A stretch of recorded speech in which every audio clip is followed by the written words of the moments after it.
Welcome to the Feds, insiders bringing accountability, integrity, and reform to a broken bureaucracy. At Feds for Freedom, we value constructive dissent and healthy debate. The views and opinions shared in today's episode are those of the speaker alone and do not express the views or opinions of the U.S. government or any other employer. Welcome to the Feds. Today we're going to talk about the Vice President of Feds for Freedom, what he has witnessed in your government over the past couple of years, and how it impacts the freedoms of all Americans, and what you can do about it. I'm your host, Marcus Thornton, the president and co-founder of Feds for MedFreedom. I'm honored to have with me today Jim Erdman, the vice president of Feds for Freedom, and also one of our co-founders. Jim has many years of service to his country, and I'll let him provide a brief introduction of himself, but he is here today to share what he has experienced in recent years and the implications it has for all Americans. So Jim, tell us a little bit about your upbringing. Sure. I'm a normal kid. I don't think I grew up dreaming of working for the CIA, but that's where I ended up. Midwest, born in Cleveland. Was in Cleveland until I was 16, moved over to Detroit. My father worked for the car industry, Ford Motor Company. Twin sister, two younger brothers, big family, and went to school in Michigan for a while. Left school to join the military. I served at 2nd Ranger Battalion out at Fort Lewis in the, I guess you'd call it mid-90s or early to mid-90s.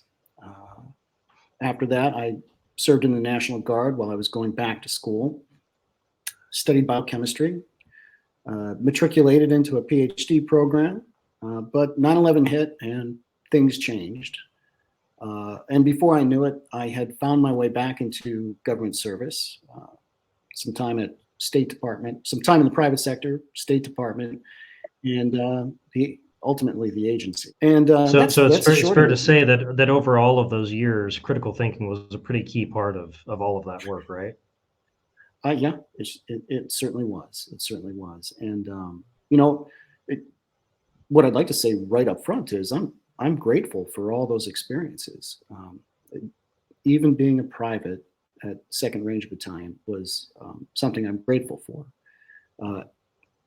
It helped me grow as a person. It helped me mature. And not everybody needs somebody needs an NCO helping them grow as a person, but at the time I certainly did. And so I'm grateful. Everything good in my life right now has been touched by various parts of my service to the country. So I'm grateful.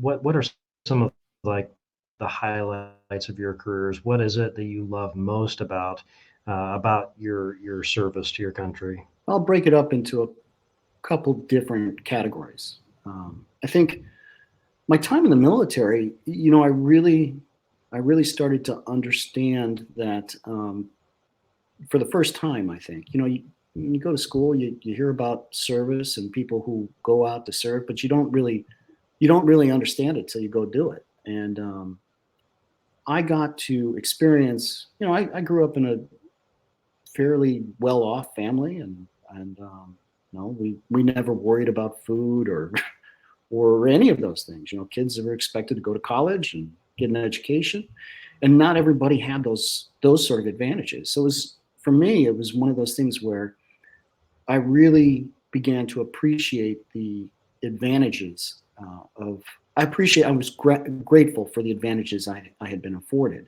So I think my highlight in the military was I made friends that I would have never have met without that experience in the military, and they are to this day. They're my inner circle. So the highlight from that is just the relationships you build with these people. Later on, I continued to serve in the National Guard, and I learned a lot.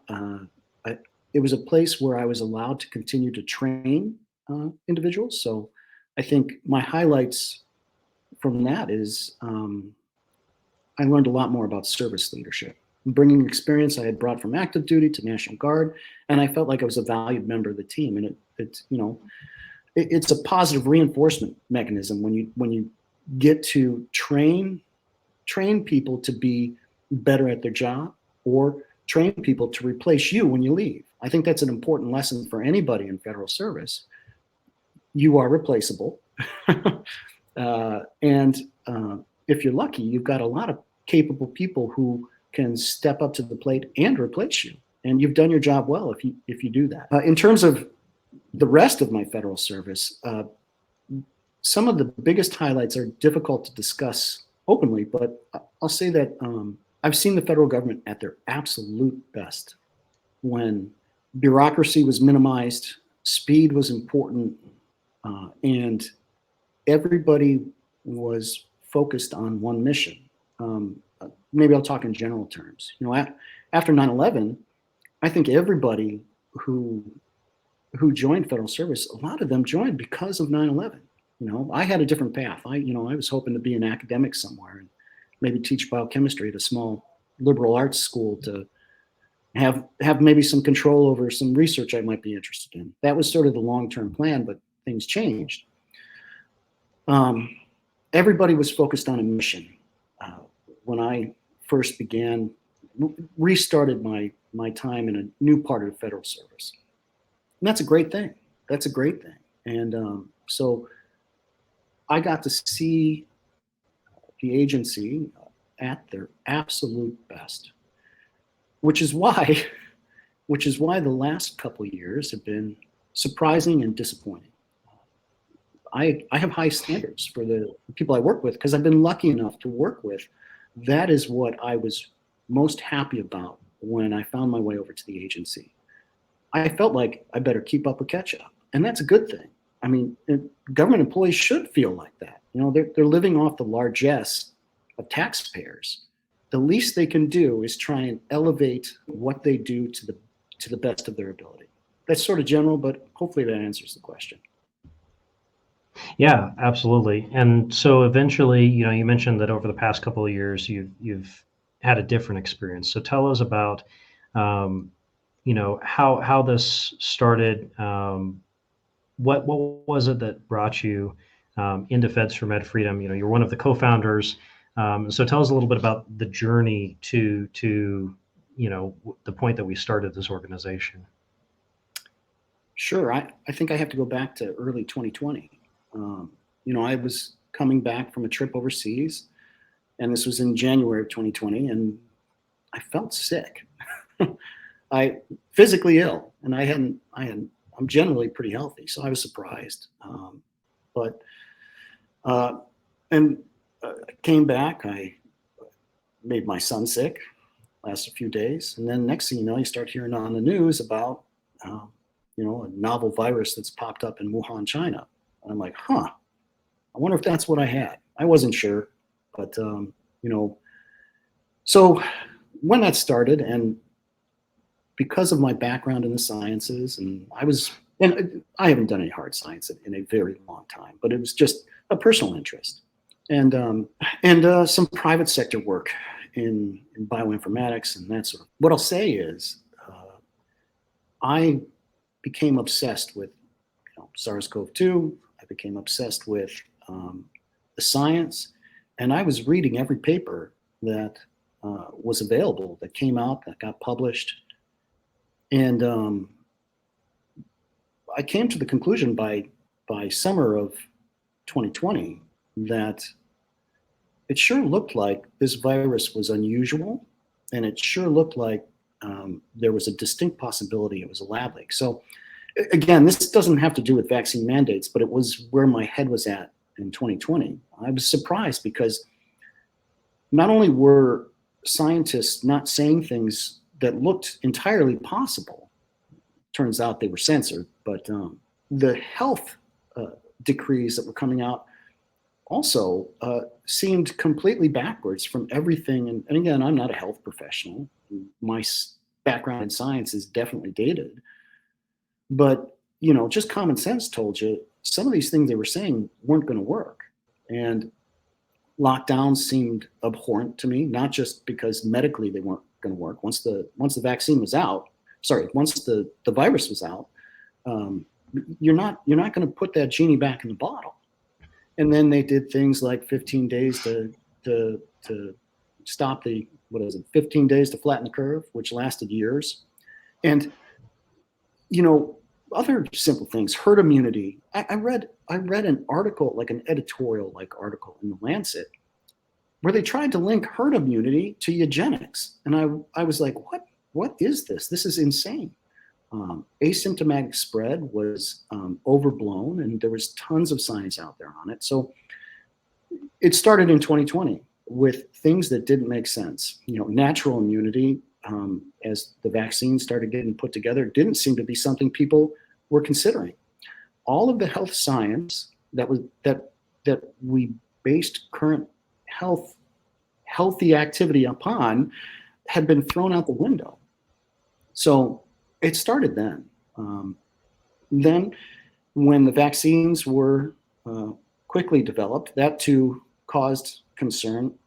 I'll admit, early in 2021, I was undecided about the vaccine, but I definitely wasn't going to take it early. I wanted to wait and see what data was coming out. And it wasn't long after that, though. VAERS reporting was VAERS reporting is clear. Now, it's not perfect data, but it was clear. And that's when, probably May of 2021, was when I started getting myself in inadvertently. See, when you work for the agency, your job, if you boil it all down, is truth. So, and again, I know people are going to guffaw when they say, oh, so an agency officer is saying, CIA is saying it's about truth. It is. And, give me the benefit of the doubt just for a couple minutes here. Our job is to go out and collect information that helps policymakers make wise decisions. And our job is to make sure that what we present to them is truthful to the best of our ability. The problem is, there's a lot of misinformation, a lot of disinformation, outright lies, distraction that get in the way of determining what is truthful and what isn't. So there's a bit of art involved in collecting what we think is truth. Now it goes through a process. It goes to the analysts who make the finished intelligence, and then they present it to policymakers. I was surprised. Up until that point, my experience with the agency was, you better find the truth, you better do it to the best of your ability, and you need to present it. Present it to people who can help policymakers make good decisions. And I think unfortunately, that very important part of our job was forgotten. We weren't allowed to talk about the issue in the agency. People were silenced. I was silenced. But I started sending emails in about May of 2021, and I started with the folks who are responsible for handling medical issues like medical clearances to get you overseas. And we have medical professionals that help with the wellness of our organization. They didn't have any answers, and I'll summarize. The question started with, have you seen the VAERS data? It sure looks like myocarditis, pericarditis, thrombosis, autoimmune disorders, and neurodegenerative disorders are on the rise post-vaccination. Correlation isn't causation, but the data seems to indicate that this is something we should be concerned about. And in the interest of informed consent, do you have some answers to this? Because you got a lot of officers who are taking this, thinking that there's a likelihood this will be something that, well, definitely the agency was pushing it hard. And so I guess that's where unfortunately my problem started. And I had never experienced an agency so willing to look past something that seemed sort of obvious and dangerous to the workforce. So it started there. And then I had a few friends. In fact, they're all members of Feds for Med Freedom now, but a few friends who sat in my office, and we were like, we're not crazy. Some of this stuff seems pretty absurd. Everything from, and there at the time, and I haven't gone back and done a full look at it, but at the time in summer of 2021, I believe there were 11 randomized controlled trials related to masking. And none of it showed definitive benefit. In fact, I think maybe it was 13 or 14, but there was 11 that showed absolutely no benefit. And the data seemed to be highly inconclusive. And really, well, I'm not going to go into it because I could talk about some of these data-driven decisions for hours, but everything seemed wrong. So we being myself and a handful of people in my office, started talking to the Office of Privacy and Civil Liberties. We spoke with the EEO office, our harassment program, OIG, OGC. All of these things seemed reasonable. You're allowed to ask questions. In fact, if you don't ask questions and you are an intelligence officer, you're in the wrong line of business, okay? And if you're a leader there and you don't want questions, you're definitely not a leader. Anyhow, sorry, I'll get off my soapbox. It riles me up a little, but these questions seemed reasonable. And I think you'll notice that what I'm talking about is data. There was a lot of discussions about the data. And turns out, much to my surprise, no one wanted to hear about the data. No one wanted to hear anything about it. I'd never experienced anything like that. Maybe to keep this as concise as possible, I finally got an email back from I believe it was our office, OIG, or no, OGC, Office of General Counsel. And they said, listen, we understand that you have many, many issues with COVID policy. However, if you want to address that, you have to address it with the people who are responsible for policy. Now, it's an absurd statement on the surface because anytime we asked about the policy, we were redirected towards fact sheets, the CDC website, or the Safer Federal Workforce Task Force website. And last I checked, I didn't work for CDC or the Safer Federal Workforce Task Force. I worked for the agency. And they are responsible for implementing and informing their officers of why they are doing things. And if they can't answer those questions, well, they're failing in their basic job duties. So anyhow, they said, listen, if you've got problems with policy, reach out to those responsible for policy. Now, without going into details I really can't go into, I reached out to the most senior person responsible for policy. And once again, got no answer. However, the email I sent had been forwarded around, and before I knew it, I had people I didn't know reaching out to me saying, hey, Jim, I agree with the points you made in your email to this person. What are we going to do? And this was in August of 2021, before the vaccine mandate hit. I said, I don't know. I just write pretty emails. I'm not sure I'm qualified to tell you what to do. But what I did know is instead of 7 people in my office, we had a whole bunch more. I didn't get an answer from that person, but what I did get was the advantage of a larger group of people. So I decided to send a second email, and our group grew. And by the time vaccine mandates hit on September 9th, well, I had spoken to probably 1,100 officers in the agency in various, like some were vaccinated, some weren't.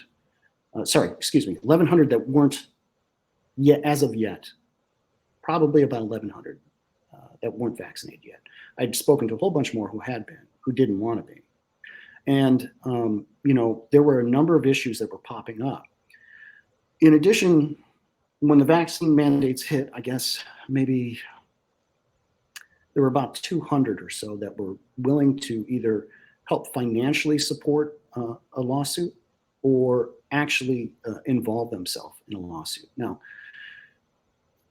I can't express how unusual it is for agency officers to sue the federal government, particularly the agency. And when it happens, it's an individual here or there, or it's a smaller group of individuals. There were 200 people talking about it. And what is this? What does that tell me? Willful ignorance. And I'm grateful for being a part of Feds for Med Freedom. I'm going to jump ahead a little because I've had the opportunity to get a window into every agency and department across the whole of the federal government. We have so many members that this wasn't confined to just the agency. Every single agency and department had the same problem. And it's centered around willful ignorance. Think about this. These unusual health dictates are coming forward and people are having questions, a lot of questions. And so they start sending in complaints. Then you get vaccine mandates and you get thousands of complaints coming into the, some agencies and departments have their own medical offices, so you get complaints there. Some have they all have EEO, so you get all of these new complaints pop up there. You get complaints over at, different agencies have different names, but the general counsel. And when you start getting a critical mass of complaints saying, hey guys, this looks like it might be illegal, here's the issues at play. If it's just one or two, well, actually, let me take one step back before I say if it's just one or two. Those Office of General Counsels across the whole of the federal government and the agency, their job is to protect the agency and the department, right? And in fact, I've got an email from somebody in our Office of General Counsel saying exactly that to me. Hey, we're here to protect the interests of the agency. Well, you're not doing your job if you get thousands of complaints and say, well, there's nothing I can do because I need to protect the interests of the agency. You're doing exactly the opposite. Your job at that point is say, hey, listen, we've got a lot of complaints. Let's look at this. Let's see how we look at this quickly. I'm not saying it would be easy. Neither is standing up to a vaccine mandate, though. They should have been looking. They had enough data.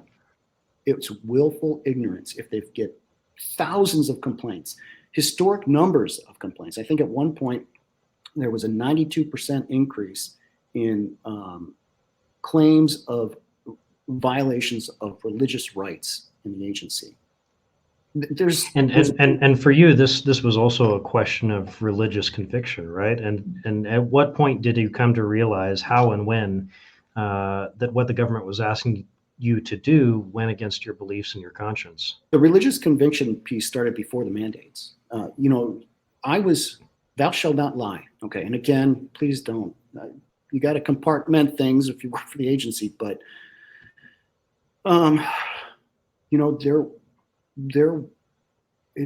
what was happening, I didn't have good answer.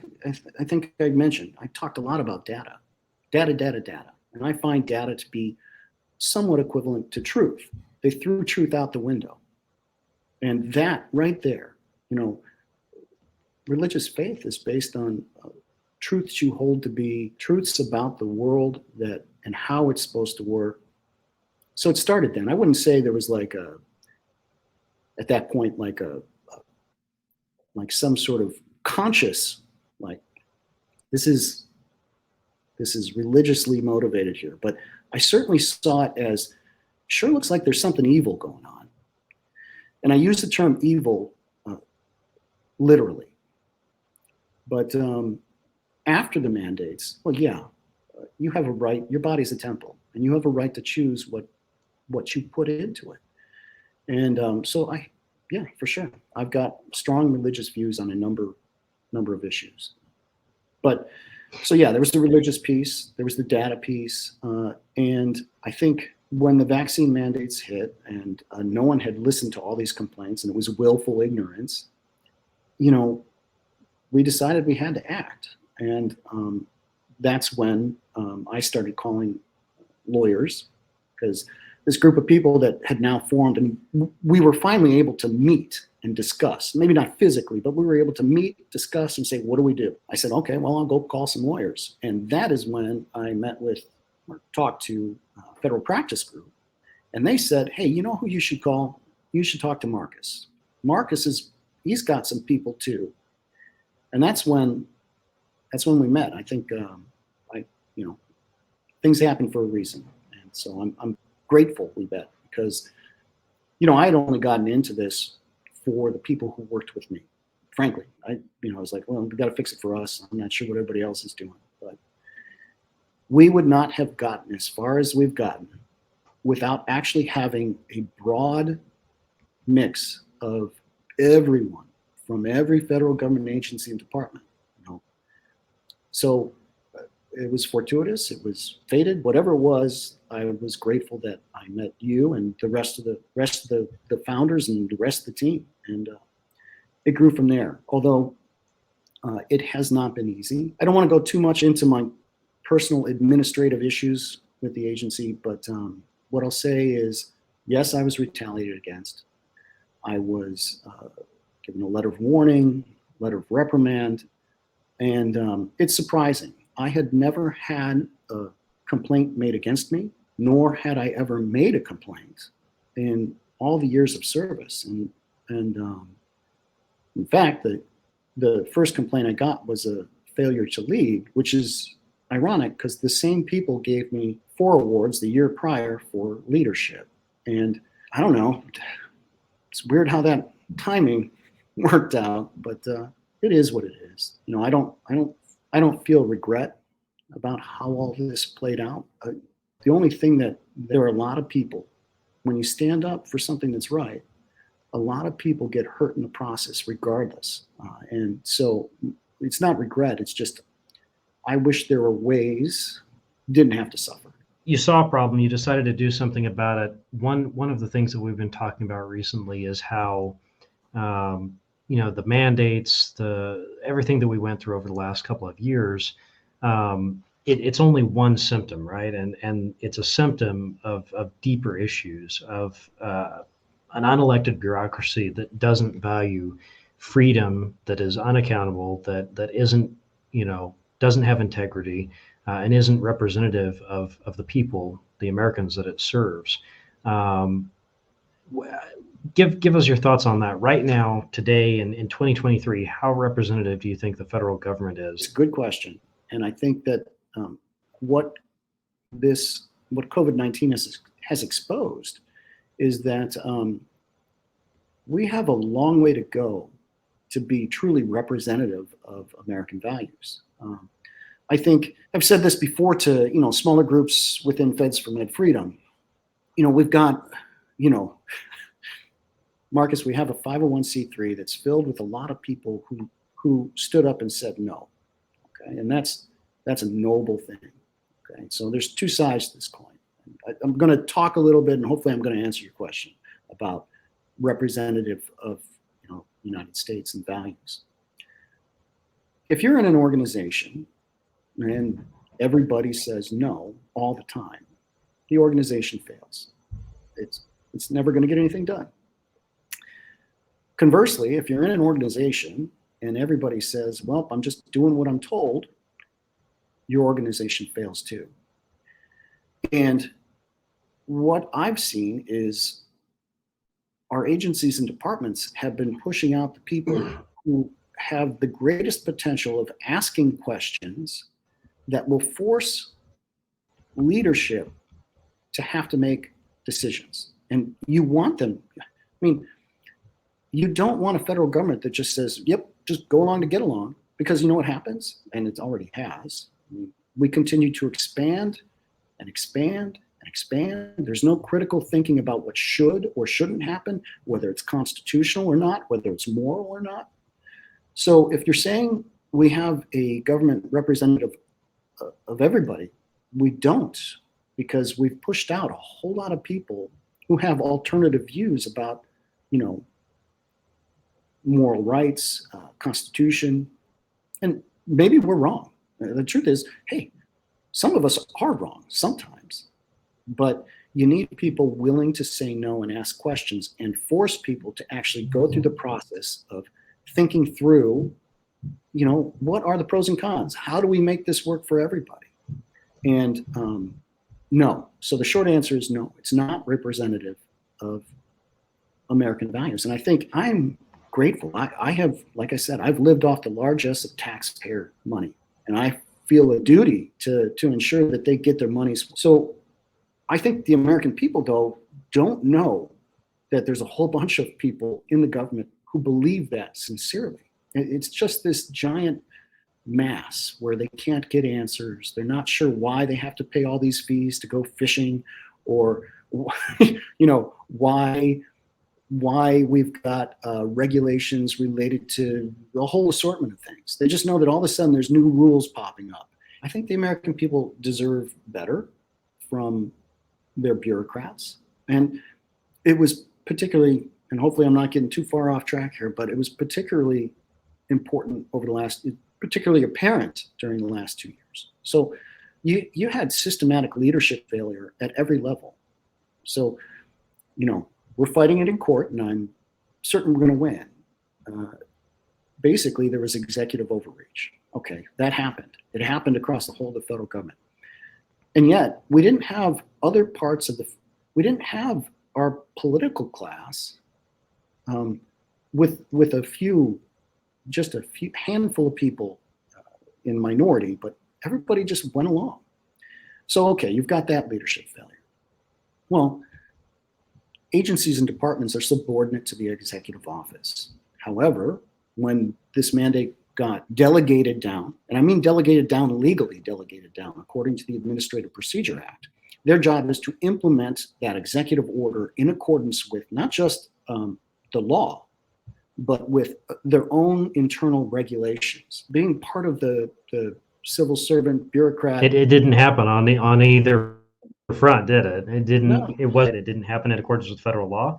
It was in violation of the constitutional rights that we have, and it was in violation of most agencies' internal procedures. Well, I can tell you that there was not one single list of formally approved COVID-19 policy in the agency. Everything was done with fact sheets, a guidance from the CDC and the Safer Federal Workforce Task Force.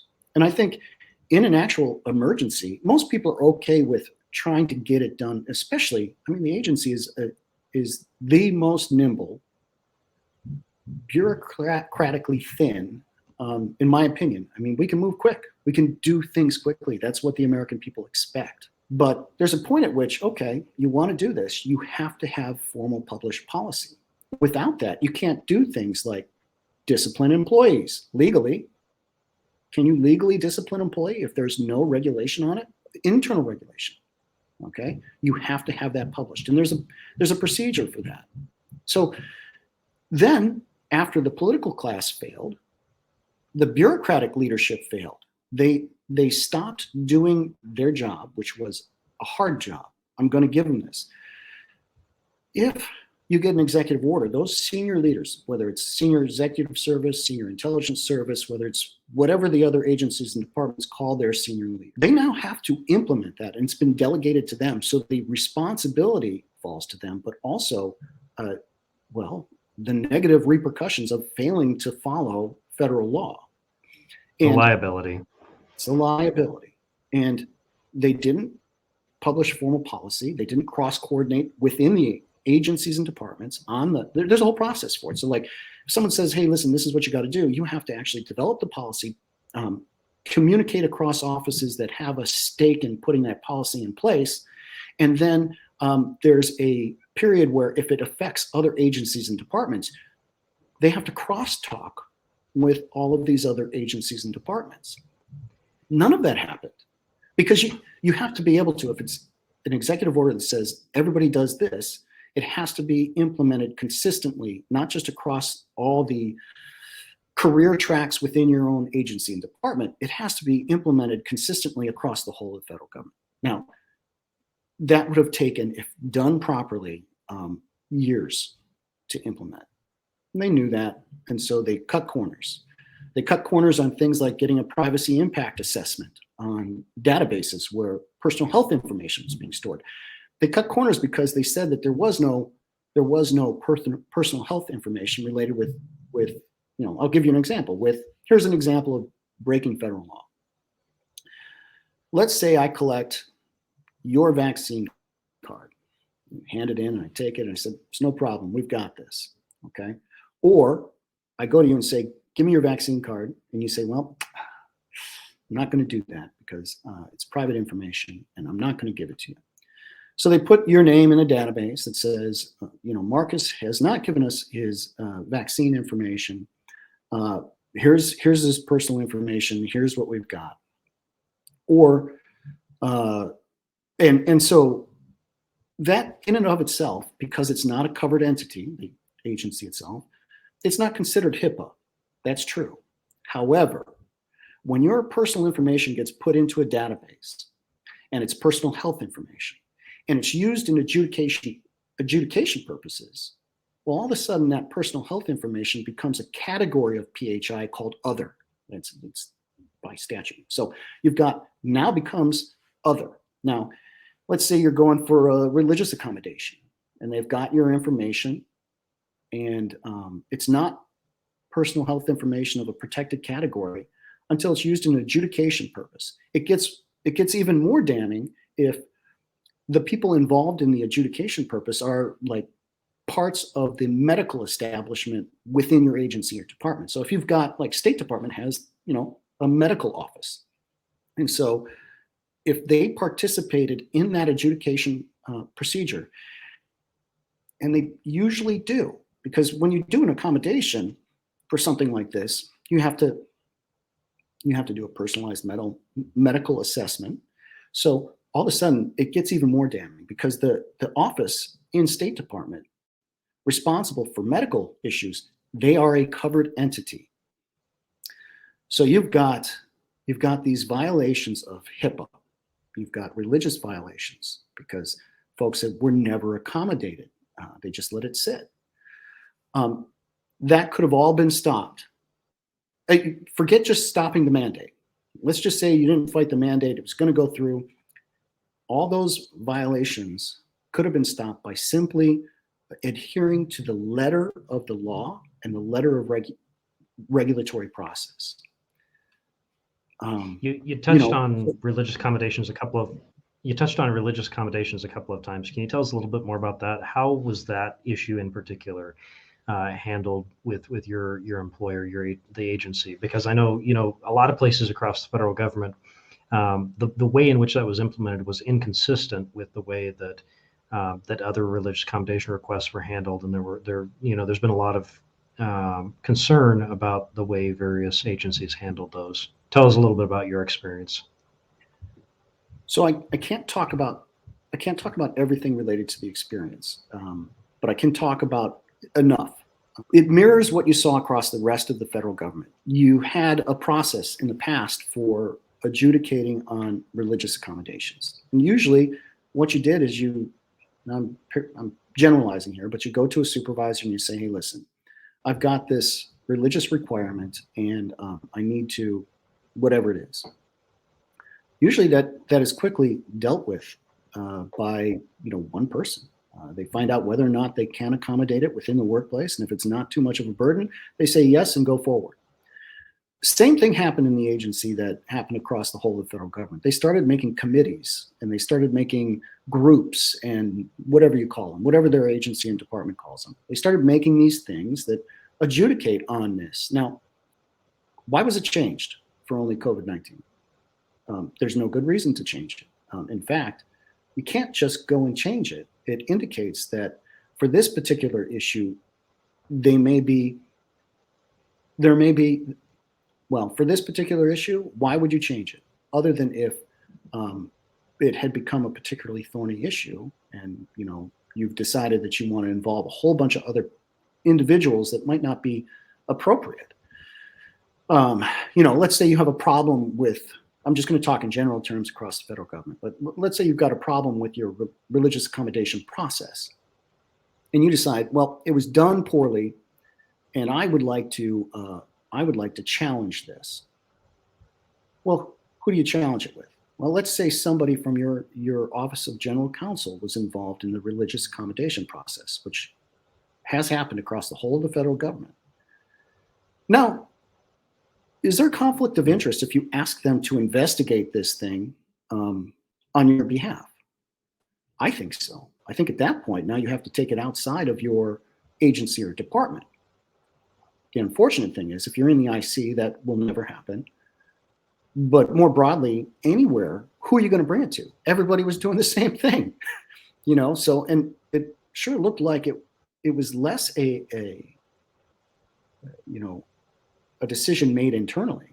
It looked like it came down from on high because you don't see the same thing happening over and over and over again. and think, well, that's a weird coincidence. Everybody's doing this. And it begs the question too, because, because of all the EEO complaints that happened as a result, I'd still love to find out. I'm curious how deeply involved in the planning for this was the Equal Opportunity Commission. I mean, were they sitting in meetings with the Office of the President or his people or the Safer Federal Workforce Task Force? And certainly one question you could ask is it reasonable that they'd be there? Well, I think if I were the president and I was putting in something that I thought might be a little controversial, I'd want input to say, hey, listen, am I street legal on this? Okay, so that's reasonable. What isn't reasonable is bringing them in to try and limit an individual employee's ability to protect their religious rights. And that's concerning. I'm not saying that happened. That's not what I'm saying happened. What I'm saying is there's data out there say it might have happened, and correlation isn't causation, but it's worth looking into. Sorry, did I answer your question, or did I just pull my string and start talking? You did. No, you answered the question. Another issue that a lot of people have raised concerns about, particularly on EEO matters, is the way that, not only with the discriminatory testing and masking policies that were put in place. I know, at a number of federal agencies, for example, they had first line supervisors, non-medical personnel, distributing prescription only, clearly labeled prescription only test kits, and those test kits didn't have any of the informed consent documents or instructions on how to safely use it. Did anything like that happen at your workplace? I'm going to give some qualified statements on testing. So I think that we had a critical mass of individuals who made a lot of complaints very early on. And so one of our complaints having to do with testing specifically was, hey guys, if these studies show that both the vaccinated and unvaccinated carry equal viral loads or close to equal, and everyone can still transmit, SARS-CoV-2 to each other, why is it that only the unvaccinated are going to be required to test on a daily basis when, if the point of this health dictate is that we're trying to limit the spread of COVID-19 in the interest of workforce efficiency, how exactly are we more efficient only testing half the people capable of spreading SARS-CoV-2? We had and everybody can still spread it. Send that exact. Yeah, I mean, if everybody can still get it and everybody can still spread it, then everybody should be tested equally, right? And right. Unfortunately, that's not what happened. I will say we had testing that went on occasion, but it was very, very muted. We were lucky. Like I said, I've had the and I'm not trying to give. They mishandled everything, and I will say that on this particular issue, my agency was not as bad as what I've seen in every other part of the government. So I think they handled better. I don't think they communicated well, but the threat of testing was always there, constantly there. So even if the testing was never fully implemented across the board, and I do credit the brave individuals who made that complaint over and over and over again, because I do think that played a role. I don't know. I'm not sitting on the 7th floor. But I think that we got away with less formalized testing procedures than almost most. And to be honest, we can't, we don't have remote work options. You can't take your classified home with you. That's against the rules. And so we had to come up with plans for people to be able to come into work and do their work. So I'll give them that. People were coming into work, and I I like to think that we had a role in limiting their ability to tickle the back of our brain stem with those long, long Q-tips. But to go back to the broad point, I think testing was a huge problem. And we've got multiple, as you know, Marcus, many Feds for Med Freedom members have sent us in information related to the types of kits that were used or misused, didn't follow protocol, the types of contracts that were used to purchase these kits that break contract law. Now, here's an example. If you go out and get a contract to buy a bunch of test kits, you have to be able to state, okay, this is what the contract's for, this is what it'll do for us, here's the cost, there's a whole bunch of things. If you buy test kits that are particularly for use of testing the possibility of having SARS-CoV-2, most of those tests aren't rated for that. And I'm not going to go into all the details of that, but many test kits were purchased that had no role in what they were actually asking them to do. And many of those test kits weren't used properly or didn't include the kind of instructions needed to use them properly. Well, the same thing can be said for the masks too. If the contract says we're purchasing masks to stop the spread of SARS-CoV-2, the mask has to be rated for stopping something that falls below, 100 microns? I forget. 300 microns? I forget which. Anyhow, and these masks right on the boxes, and I mean, I saw the boxes sitting as we walked into the building I worked in, they were sitting there so you could grab some if you have your dirty mask you reused over and over again. And on the box right there, it says it won't stop respiratory illness.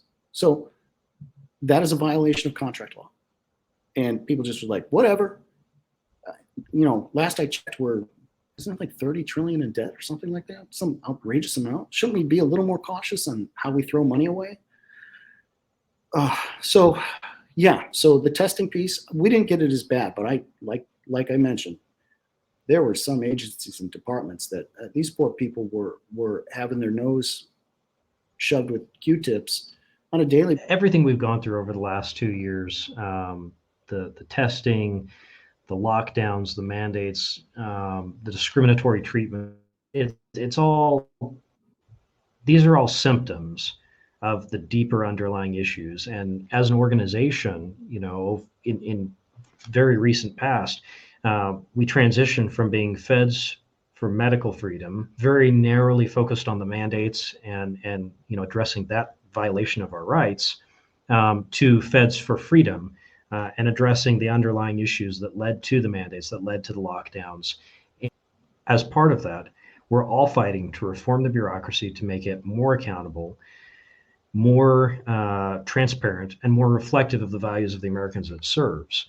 And so, in terms of that, and the new focus, I won't say it's a different focus, but it's a deeper focus of Feds for Freedom. Tell us a little bit about what government accountability means and looks like to you. Okay, just like I draw a distinction between politicians and statesmen, there's a big difference. If I use the term politician, I get a picture in my head and I say, okay. If I say statesman or stateswoman, that's a different, you're talking about somebody who has an elevated position, somebody who's doing something positive. When I say bureaucrat, you get a picture in your head. When I say civil servant, I get a different picture. And I think if we're talking about, this new direction, which isn't new, it's actually exactly what should happen after vaccine mandates. It's at the heart of everything that we've done leading up to this point, right? Right. So we got to get at the accountability. The only way to get at the accountability is to help people move from being a bureaucrat, shuffling around saying things like, I'm just following orders, to being a civil servant. And first of all, one requirement for that is they have to have examples. Now, we're lucky, Marcus. We get to sit in an organization that has a whole bunch of good examples. So I think that we can help as an organization transform our bureaucracy into civil servants. There's not much we can do for politicians right now, but give it time. And that's our role. We should do that. We should transform bureaucracy into civil service. First thing we can do is provide an example. I think that's the right thing to do. Fortunately, we're on lists of folks that have, fought this, but that too, I'm stubbornly optimistic. That too shall pass. There'll be a time and place it will pass.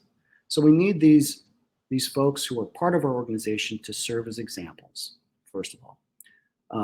Let me make sure. One more time. The question is, what do I think, like the role Feds for Med Freedom can play? I think going forward, we've got enough people that we need to help hold these bureaucrats accountable. The only way to create a government filled with civil servants is they have to see that the bureaucrats are being held accountable. The people who are called leaders, but really are only managers, let's help them actually, and I mean this sincerely, let's help them be leaders. It doesn't take much. And nobody's in a better position to hold the bureaucrats accountable than the civil servants that are in our organization. And it's our hope that people will see the examples that have been set and see the opportunity that's there, and people within our organization will stand up and will help us in pursuing that accountability. The second, the next thing, so there's a number of different pieces to this. The next piece being integrity or transparency, and so maybe if you can touch on that and tell us a little bit about.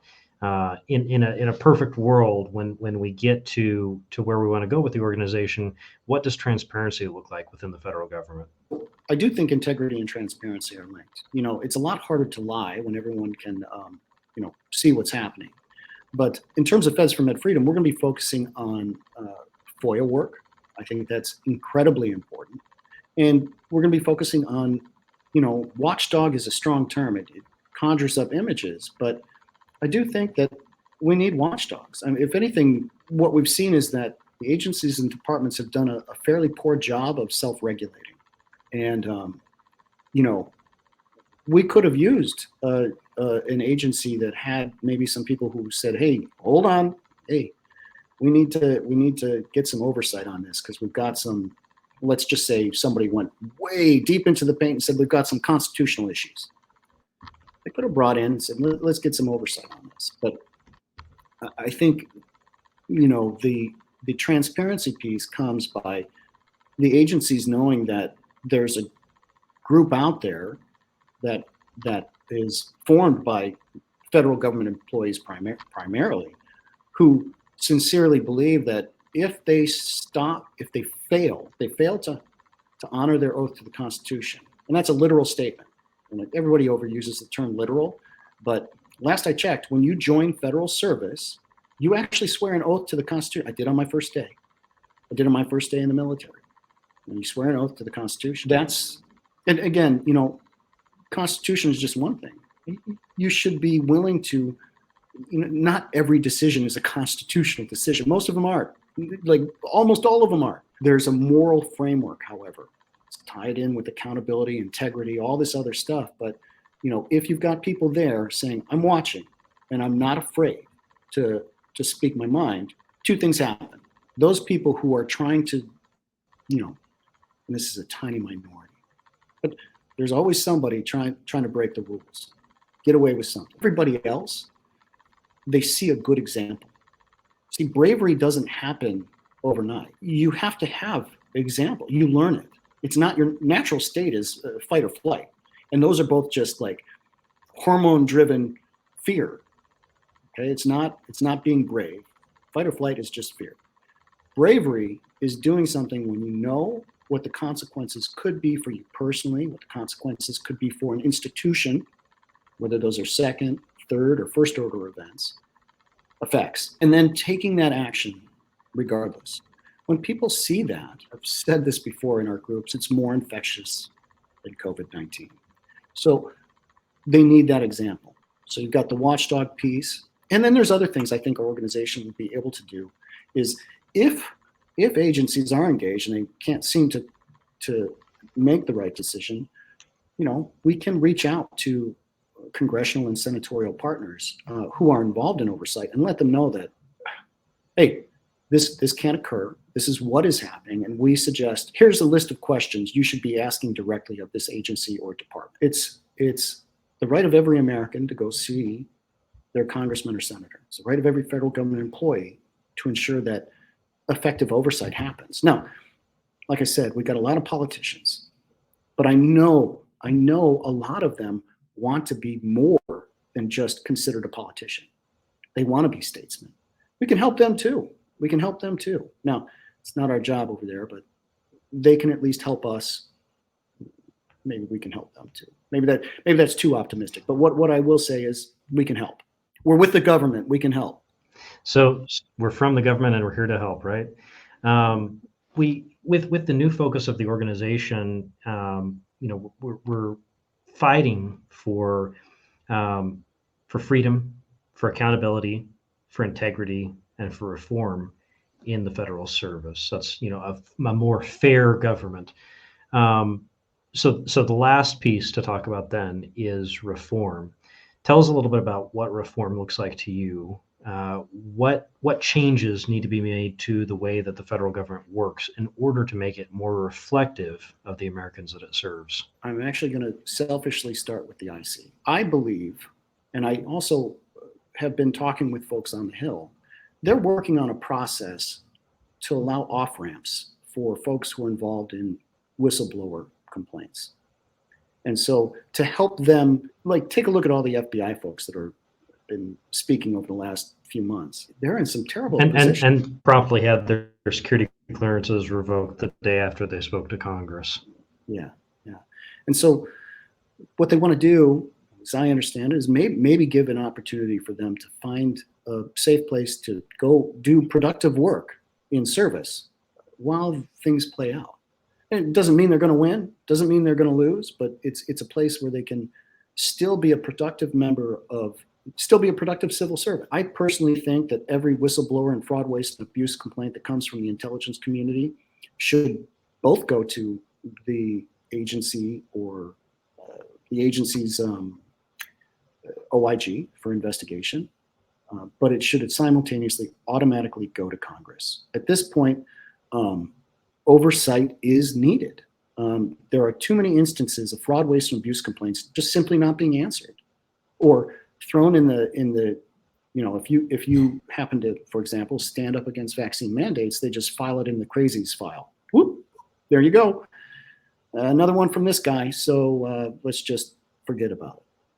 So I think that I'm going to talk myopically here. For the IC, there are some oversight issues that have to be addressed. They need oversight, period. And that is my opinion. I'm sure there's a lot of other. In fact, I read an editorial from a former SIS officer who I knew and I respect deeply, who talked about the importance of not being overly zealous with oversight. And I couldn't disagree more at this point.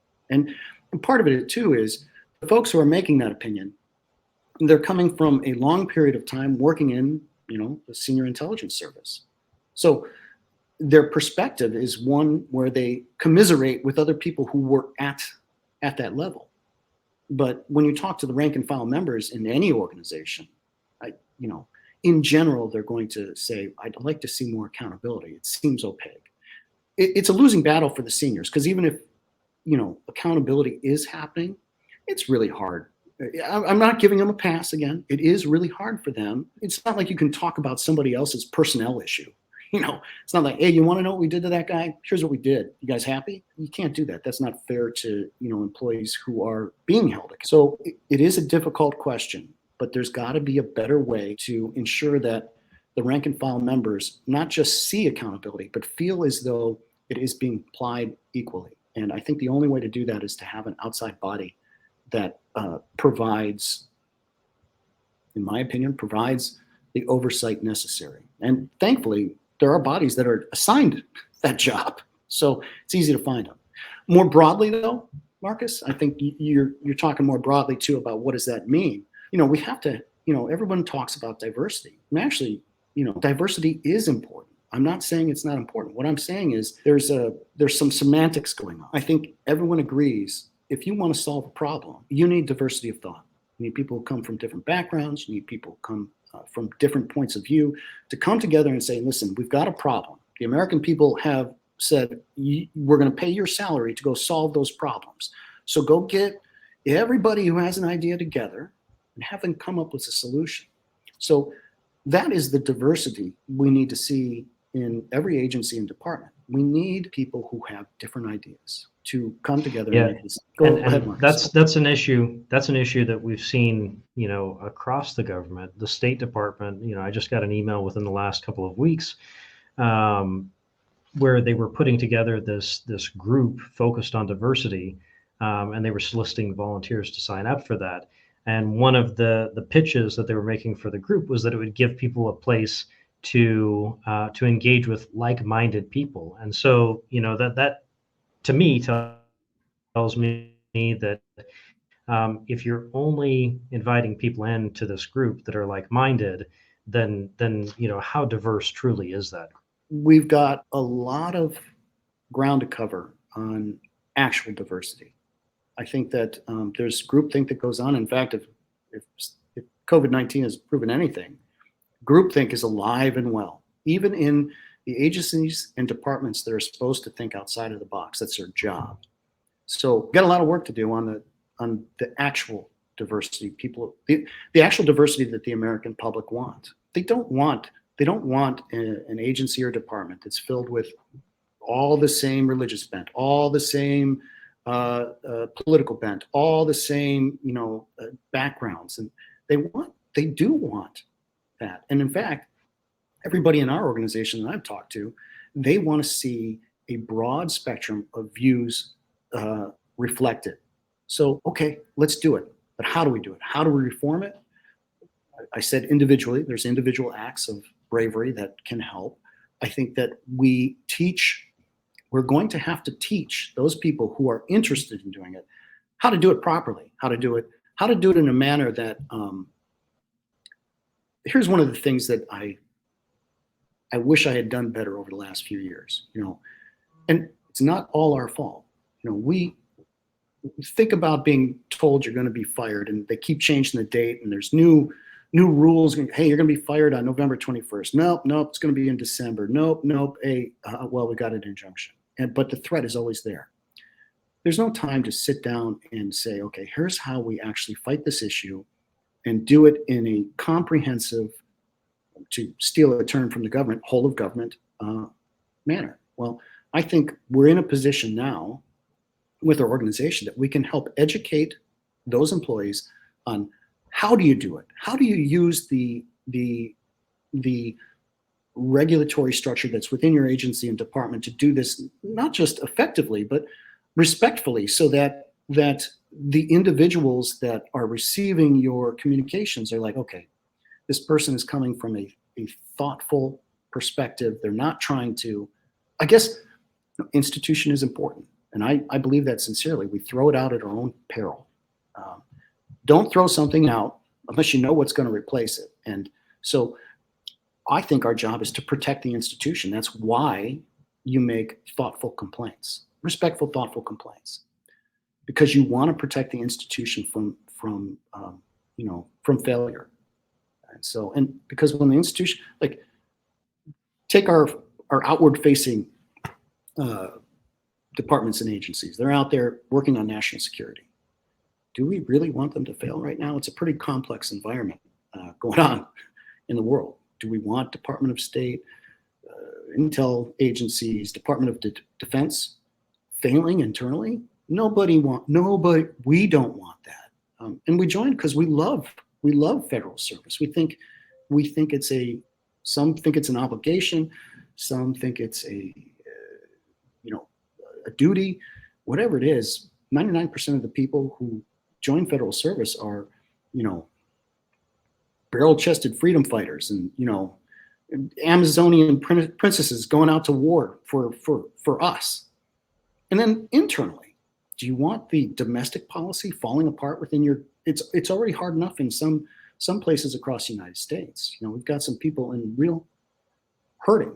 So the reform comes from teaching federal government employees, what are your rights? What are the regulations? How do you do this effectively?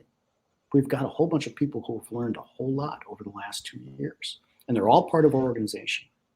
So we got a big, deep bench. We do. Speaking of reform, and we just touched on diversity of thought and groupthink.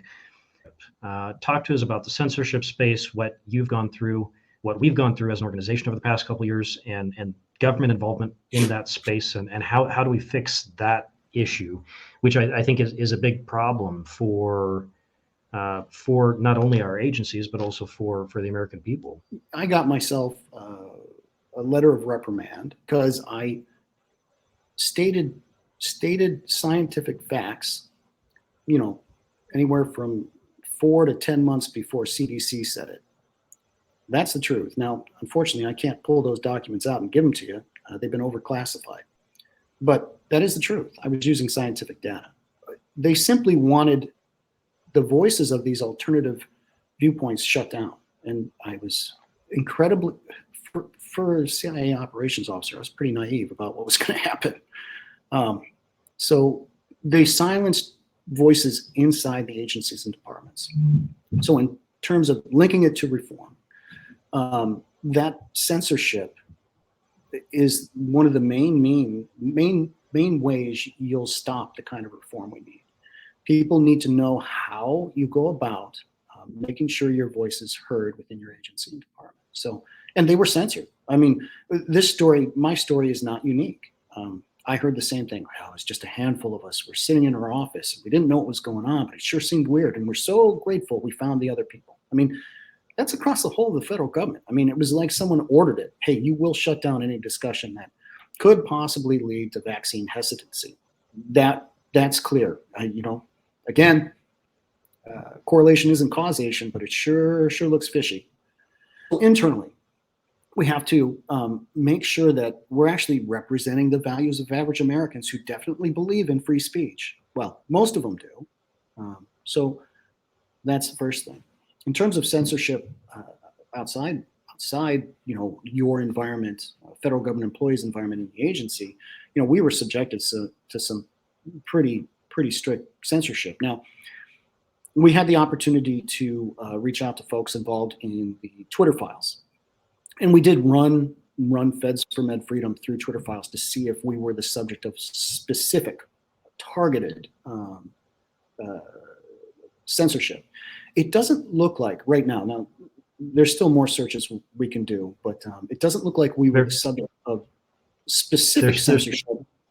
They're still unpacking all of those layers, right? I think Elon just tweeted recently about how they're going to have to redesign the whole system from the ground up because they can't even figure out like how things are happening with regards to censorship because the system is so complex and there's so many layers of the onion to peel off.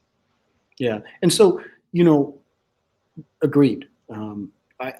I think in terms of those deep searches, they'll still go on. I'm going to put a pin in it and say, okay, at this point, nobody that we've seen so far from the federal government went to Twitter and said, thou shall not be heard.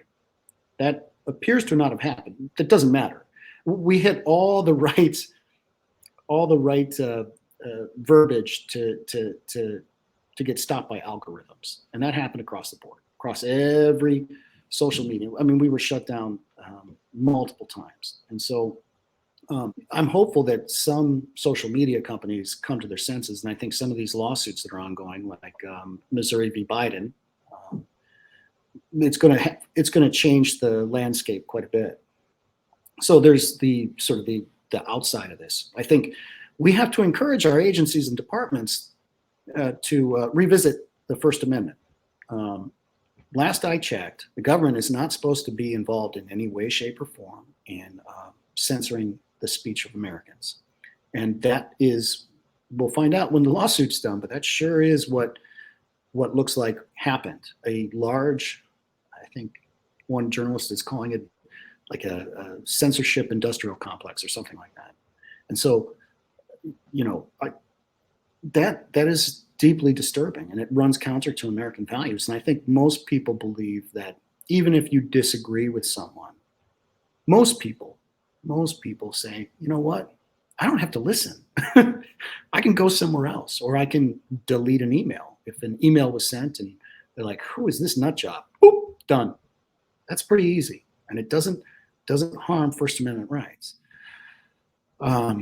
So we've got a lot of work to ensure that we set an example for our agencies and departments about what is appropriate cooperation with, social media companies, for example. What else on censorship? I think we hit those two things. Those are two big asks right there. But specifically, we have been censored over and over again. And it's frustrating. It's especially frustrating because there are a lot of people who did not know that we existed. And they went and got the vaccine. Sorry, we've got to stop using that term. Those products are gene therapies. So they went and got the gene therapy that was billed as a vaccine, which was emergency use authorization. And they didn't want to. They just didn't know there was an outlet. And I keep going back to, if we were not censored, now take away inside the agencies and departments, that's a more difficult issue. There is reason for government efficiency reasons why you wouldn't be running around from office to office discussing those things. Okay. But if there are, set that aside. I'm talking about in terms of just sending emails to seniors saying, please look at this. But I go back to thinking, if we weren't censored on social media, how big would our organization have been? I mean, we could have had, I don't know. I mean, at last I checked, I think somebody did a calculation that there's like hundreds of thousands of negatively affected employees, and who knows what it would have looked like. But we were censored. There are, and we were censored so harshly and quickly. I mean, within weeks of starting the organization, we had been censored by email platforms, by social media, for violating community standards, when in some cases, all we were doing was telling people, hey, we're doing a lawsuit. We think this is a violation of law. Here's how to get involved. Here's how to get in touch with the lawyers and put your name on the list. And somehow, we were told that was dangerous misinformation that violated community standards, and deplatformed. And, that should worry all Americans, I think.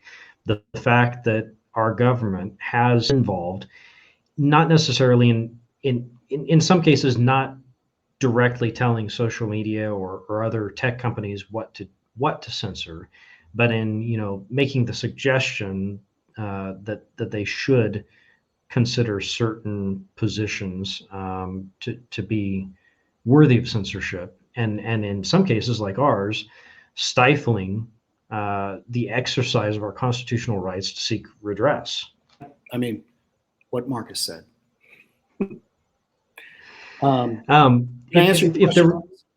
Yeah, absolutely. If there's one thing that you can encourage the American people, whether it's our members or people that are outside the organization, I know that we're trying to reach federal employees and contractors, but we're also trying to reach the general public and let them know how they can support what we're doing, these principles, these ideas of freedom, of accountability, of integrity and reform.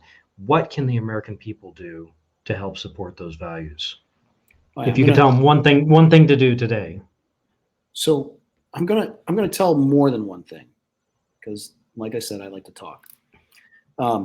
First off, in terms of helping our organization, I am personally on the search for retired intelligence community officers who would be willing to come and volunteer their time in helping us build structures. Now, the rest of the government, we're building structures for every agency and department, but it's a bit more difficult finding current officers, and you folks know why. So if you're a retired intelligence officer, please reach out. I would appreciate assistance helping us help them, because there's a need. So that's my personal request for what we're doing moving forward within Feds for Freedom. I think, what can Americans do? Well, it's the same thing I say People at the can end do of it. that. Yeah. People can do that by going to our website, fedsforfreedom.org. There are options there. They can contact us. They can join as members, and volunteer to serve in those capacities. And then I think so you touched on what retired federal employees can do, and then I think you also wanted to share some thoughts on what Americans can do. Yep. First off, same thing I say at the end of emails. When you see something like this, please send it to 3 friends. 3 friends you think can help us out. It doesn't matter if they're federal employees. Doesn't matter if they ever were or are planning to be. Just send it to them. Tell them to send it to their friends. Okay? It'll grow our network. Tell them, if they can, to donate. We are a grassroots organization that has survived off, I think the average donation was less than $200 for each donation. And we raised 2-point-something million to fight these lawsuits. We're still raising money. So send it on to other people so they know. Help us beat the censor algorithms. That's the first thing. Second thing, we need you to help us find examples of bravery, or be that example yourself and tell us about it. Help us propagate the message of you too can stand up for the right thing. And those sort of messages help us grow our network as well. Find those people who are in other organizations doing acts of bravery and link that organization with us, because we want to have relationships with other organizations that believe that, listen, this is a nonpartisan issue. This is about, what do Americans deserve? They deserve all of those, freedom of speech. They deserve a bureaucracy that turns into a civil service. They deserve these things. We can't do it alone. I think we're uniquely positioned because we are inside the federal government, most of us. So, but help us link with these other organizations that hold similar values about, nonpartisan respect for other people's views and anti-censorship, Constitution, etc.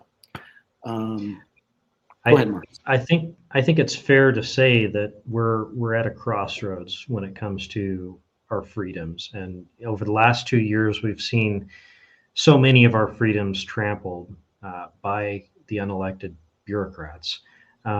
Like Jim was saying, it's time to do something about it, especially if you are a civil servant. We're in a unique position to push for freedom, for accountability, for integrity and reform within the government. And if we don't stand up, and that's how our whole organization, this whole movement started, right? It was a group of federal employees and contractors who stood up. They were willing to stand up and say no, because we recognized that if we didn't do something about it, nobody else was going to. And if we didn't do something about it, we were going to lose those rights forever. And we're still at that crossroad. We're still at a crossroad where if people don't stand up and stand up for their rights and fight for their rights, we're going to lose those rights forever. And like Jim was saying, it's so critical. I know a lot of people, and especially those that are still in the government, still in contracting firms, they're afraid of retaliation. They're afraid of reprisal. But the cost that we'll pay, not only in our generation, but in the generations to come in terms of freedom, is going to be so much higher than whatever short-term pain you may go through by standing up for what you believe in. Hey, Jim, it's been a pleasure speaking with you today, and not only today, but working with you over the last couple of standing with thousands of other federal employees and contractors who were willing to take the risk to stand up for what they believed in. And we've enjoyed some legal successes along the way, and I'm excited about the legal successes and other successes that we'll have in the future as an organization. Thank you everybody for tuning in. You know, it's an honor to share these stories about what we've gone through, what others have gone through, and to encourage others to also stand up for what they believe in. We encourage everybody to subscribe to this podcast. It's the official podcast of Feds for Freedom. So click the subscribe button, leave reviews for us. We'll have new episodes coming up very soon, so stay tuned for those. Jim, again, pleasure speaking with you. I'll let you have the last word, but I'll just say, hold the line, honor first. Well, thanks for letting me speak. And there's not much I can add. Just do what Marcus just said. Hit like, send the podcast out, and contact us. We love hearing from you. Coming up next week, we will hear Dr. Kathleen Ruddy, board member of Feds for Freedom and veteran cancer doctor. In this lively conversation, she talks of how she saw her hospital put the money before the patient's best interest. She speaks of her work in cancer prevention. She makes us aware of how medical records going electronic have paved the way for artificial intelligence to gain a foothold within the medical system. She details what made her question the narrative of COVID transmission. She also singles out liberty and justice as the two major threats to the authoritarian governments of the world. As Americans, these are two freedoms for which we must continue to fight. As Patrick Henry said, "Give me liberty or give me death." Liberty is nothing to throw away. We are witnessing a modern-day fight for our God-given rights. Thanks so much for tuning in. Please like, comment, and subscribe on the platform where you heard or watched this podcast. Please consider donating to Feds for Freedom at fedsforfreedom.org so we can continue the push for accountability, integrity, and reform within our government. As Jim Erdman says, sally forth. We'll see you next week.